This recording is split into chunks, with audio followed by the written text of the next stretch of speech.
Let's shift our focus now. Is an energy war breaking out in the South China Sea? China is fighting Vietnam and the Philippines. It's trying to keep the countries from developing energy reserves that are not even in the Chinese territory or anywhere close to it. One example begins in 2011. That year, energy was discovered off the coast of Vietnam. It was almost 150 billion cubic meters of fuel. This was enough energy to provide electricity to a city the size of Hanoi for over 20 years. The reserve was just 80 kilometers from Da Nang. It was in the Cao Shan field, or what's called the Blue Whale. What did Vietnam do? ExxonMobil was leading the drilling. So Vietnam asked the American oil giant to lead the Blue Whale project. ExxonMobil was to construct an offshore platform, a pipeline connecting the reserve to the shore, an onshore gas treatment plant, and finally, pipelines that could supply the gas to 4 power plants in Vietnam. The power plants were identified. 2 of them were in Shulai, 2 in Shuangai. The Philippines was watching the developments closely. The newly discovered oil reserve was not all that far from the island nation's western coast. So for long, Manila had eyed the energy reserves in this part of the South China Sea. It hoped that such a discovery could reduce Manila's reliance on imported energy. Now, the Cao Shan gas field was in Vietnam's exclusive economic zone. For Vietnam, this discovery meant economic growth. The energy would generate $20 billion in revenue for Vietnam. It would also reduce the cost of power by 20%. Now, that's a lot. What's more, the Blue Whale project would help Vietnam's industrialization and its socio-economic development. But as work was underway, Vietnam's dreams were shattered by China. We've been telling you about China's 9-dash line, or what's now become the 10-dash line. China claims almost all of the South China Sea. The Blue Whale was no exception. In order to deter Vietnam from developing the reserve, Beijing unleashed its maritime militia and the Monster. The Monster, it's a 12,000-ton Chinese petrol vessel.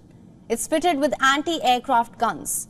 The Monster has massive fuel storage capacity, and this enables the vessel to undertake extended missions.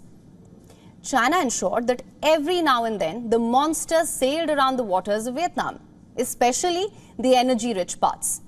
This was China's way of dominating these waters.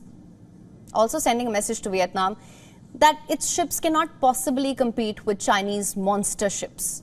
Chinese boats then began clashing with their Vietnamese and Filipino counterparts. In 2014, Chinese ships began ramming and firing water cannons at Vietnamese boats that were trying to stop China from putting an oil rig in the South China Sea. In 2019, then, a Chinese ship rammed and sank a Vietnamese fishing vessel. Between 2014 and 2022, Chinese vessels destroyed 98 Vietnamese boats. On the 5th of March, then, 2 Chinese Coast Guard vessels fired water cannons at a Philippine port. It was a resupply vessel that was headed to the second Thomas Shoal. A lot is also happening behind the scenes here. Reports say a leaked U.S. diplomatic cable revealed that U.S. energy giant Chevron was forced to suspend its operations in Vietnam in 2007, and this was after the company received a warning from Beijing. Over the years, projects involving BP and Spanish company Repsol have also been suspended.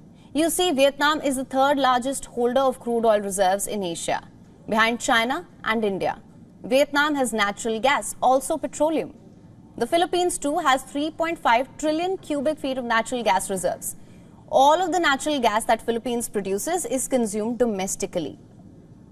Chinese aggression has now come in the way of the 2 countries trying to explore and develop more energy sources. Experts say Chinese aggression has flipped the energy economies of Vietnam and the Philippines. These countries are now relying on imports. They aren't really being able to develop their own supplies. Vietnam was supposed to start reaping the benefits of the Blue Whale project this year. Instead, Vietnam imported its first shipment of liquefied natural gas this year. Same with the Philippines. Bloomberg reports that Vietnam is expected to spend as much as $370 million on LNG by September 2025. For the Philippines, this number is at $1.4 billion. But things appear to be changing. Earlier this year, Philippines President Ferdinand Marcos Jr. visited Hanoi. The two countries signed agreements for cooperation in the South China Sea. The Coast Guard of the two countries will now be working together to prevent incidents in disputed waters. Vietnam and the Philippines appear to be standing up to China. How is Beijing reacting to all of this? The Philippines Navy says that 124 Chinese vessels have been detected in the West Philippine Sea since the start of the Balikatan activities this week. The Philippines is conducting joint military exercises with the United States. You see, countries have started challenging Chinese aggression in the South China Sea. Unprecedented drills are being held. Summits are being held in the White House. Countries are spending on defense. War machines are being moved around. The waters of the South China Sea are getting increasingly militarized. Is this development signaling towards the start of a new energy war? That's the question.